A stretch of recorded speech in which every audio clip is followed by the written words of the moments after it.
In this question, what we've been asked to do is, well, we've been presented with a beaker which contains a solution, and in this case it's calcium iodide, and we've been asked to calculate the concentration of the calcium iodide in this given solution.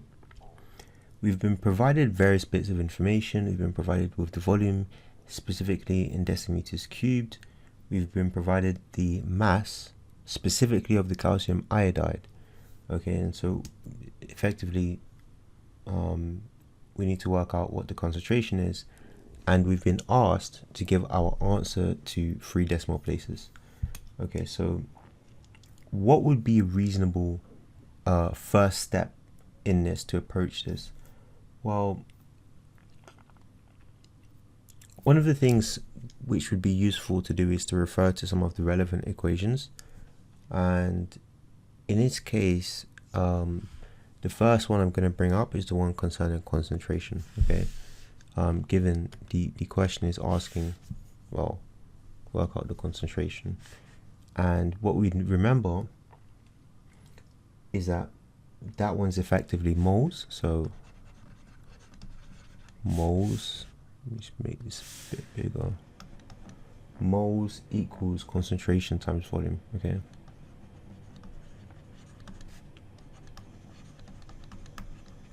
moles equals concentration times volume. Now in this particular case, we also need another equation. Okay, so what you remember is that this is not the only molar equation. We've also got one which concerns mass and molar mass, right? And in that particular case, what we had was that moles, right, is equal to the mass divided by the molar mass, right? Now, our question gives us a value of mass. It gives us a volume.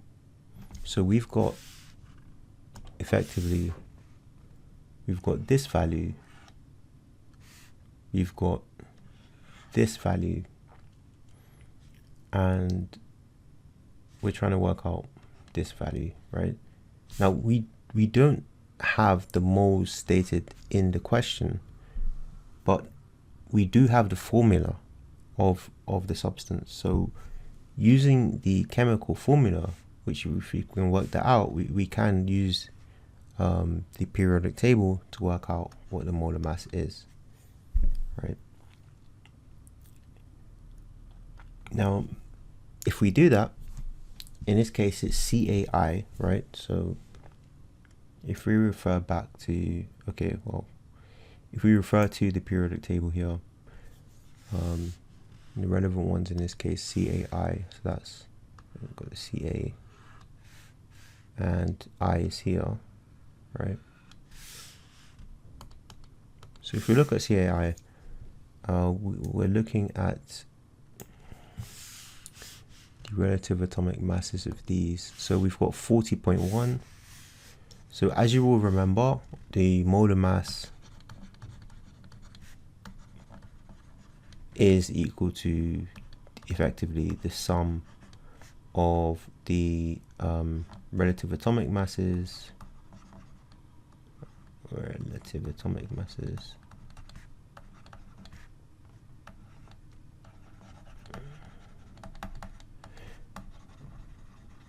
multiplied by, well, actually that would fit in still, that would fit into the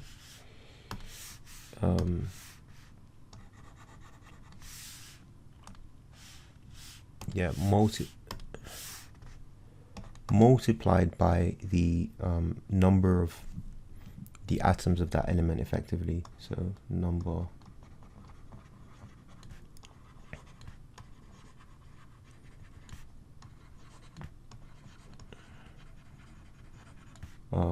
and that's obviously the number of the atoms of the element in the formula, and in we know that's just the atom. It's not necessarily whether it's ions or atoms, it's more or less in this particular, for the purpose of this, it's basically doesn't make a difference what we come up with.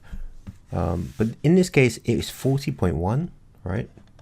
40.1. This is for the CA, right? Because we know CA is just 1, so 40.1 times 1 plus 126.9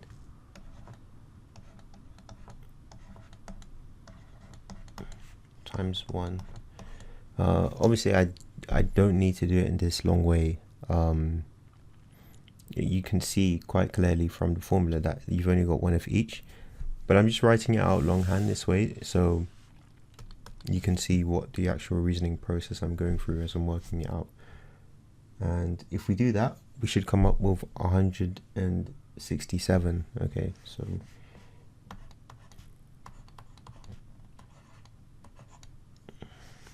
this is the units of this is going to be in grams, right, per mole. So this is the molar mass. So now what we have, after having done that, we have the mass, we have the molar mass, right? And we also have, well, if we do work out using the mass and the molar mass, we would be able to work out the number of moles, right? But what I'm going to do, rather than just trying to work out the moles initially, in order to save having to store like a number of long numbers in the calculator, just kind of step by step, what I'm going to do instead is just rearrange, well, not rearrange, but I'm going to equate the two moles formulas with each other, given that moles is on the left hand side in both cases, and then I'm going to rearrange for concentration. Okay, so I'm going to just write that out so you see what I mean. So I'm going to do here is I'm going to equate this with this, because both refer to moles, right? So effectively what I get is concentration times volume is equal to, and so I'm equating it to this, right? So mass divided by molar mass. And if we refer back to the question, what we've been asked to work out is the concentration for calcium iodide. So given what we've been asked to do, what I'm going to do is now rearrange this to make concentration the subject. And the way I'm going to do that is by dividing both sides by volume. Okay, so if I divide this side by volume and I divide this side effectively by volume, I mean, straightforward way to write this out is just multiply it by 1 over volume. It's the same thing, right? Multiply that by 1 over volume, and if we do that, what we get at the end of this is we're going to get that this cancels out,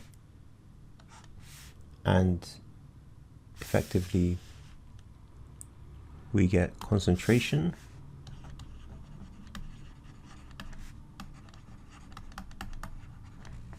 is equal to mass divided by molar mass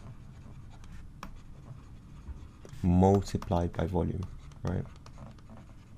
So that's what we get afterwards. Given you have seen the root of how this has been, kind of how I came to this, you can, in cases you can effectively use this as a starting point. It's important you know where it's coming from, and you can use the other equations to show that you know where it's coming from, but you can effectively, if your main goal is just to try and get, well, what's the concentration, you can effectively start from here and go to the concentration. Now, at this point, effectively, what we just need to do is plug in the relevant values. Now, just to clarify, I am working out what the concentration is in moles per dm³. Now, if we look at the volume provided in the question, it is in dm³. So that's not going to change we don't have to convert the units of volume, effectively, is what I'm saying. But if we plug in the values now, right, we're going to get okay, mass, so that's 36.74. So that's equal to 36.74 divided by, and then molar mass, which we, as we have here, was the 167, multiplied by the volume. Okay, so that's going to be 0.473, right?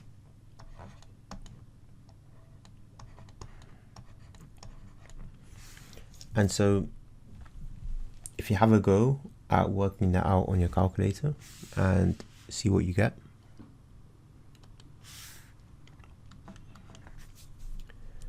what you should come up with is 0.4651. So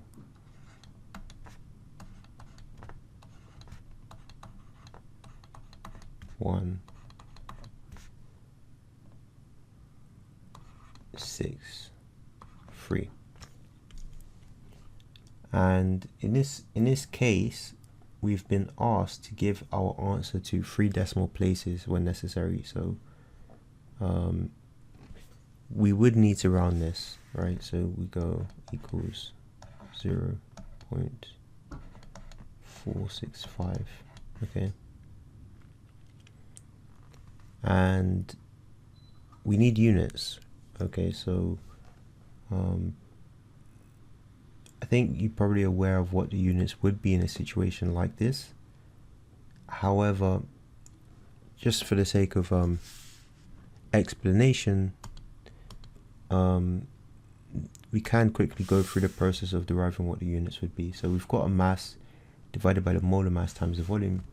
So that's going to be, if we just, I'm going to put effectively what would be a corollary next to it, but what this is going to do is just use the units, right? So grams, okay, divided by molar mass, which, as we said, is in grams per mole,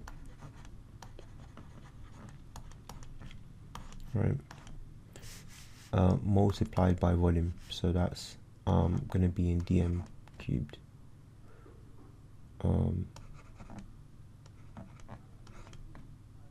Okay, so these are the units we have here to start off with, and what you can see is straight off the bat the values for the mass cancel out, and we're left with the moles, the -1, and the dm³. Now I can leave it like this, but if I write it out in a slightly different way, you see quite clearly what it comes to. So moles to the -1 is like, it's like effectively doing 1 divided by 1 divided by a moles. Okay, that's basically what, which obviously we know that is equal to just moles. And here we've got dm³, which is 1 over the dm³ cubed, which, as we know, is simply dm to the -3, right? So we can just represent it like that, and effectively if we put this and this together, we get moles per dm³. So moles dm to the, so you probably would have known that, but I've just written it out for clarity as to how we would get that from our calculation.